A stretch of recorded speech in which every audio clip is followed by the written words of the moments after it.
हां, कसं वाटतंय तुम्हाला? कसं वाटतं इंजेक्शन झाल्यानंतर कसं वाटतंय? प्रतिक्रिया काय आपल्या? जरा जाऊन दाखवू काय बरं व्हायचं? खूप दुखलं का इंजेक्शन?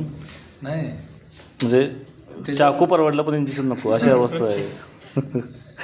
तिला काय अडचण नाही, छान असं बरं इंजेक्शन वाटायसाठी झालेलं गाऊन आहे. दाखवू काय काय हा, एखादा आलाप घेताय का तुम्ही? आलाप घेताय का एखादा? घ्या राग घेऊ बरं. काय?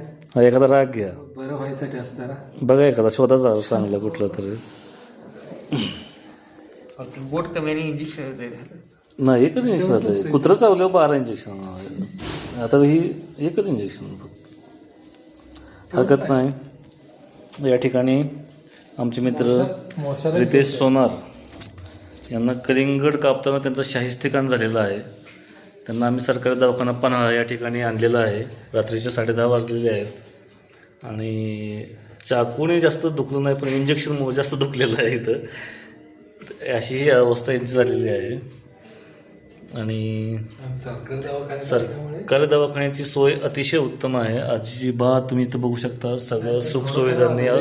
काम थोड्या वेळाचं आहे पण वेळ जास्त वेळ लागतो इथे. सरकारी काम असंच असतं. त्यामुळे आता अजून 1 तासभर इथे आमचं जाऊ शकतो. तुम्ही पाहू शकता या ठिकाणी. आणि खूप छान असं आहे. हां, पेशंट बघा काय म्हणतात बघा. पाईप बसले पाईप. तुमची प्रतिक्रिया आम्हाला हवी आहे. तुम्ही इकडं तिकडं बघू नका. तुमची स्माईल बघता जास्त काय दुखत नाही आहे असं आमचं म्हणणं आहे.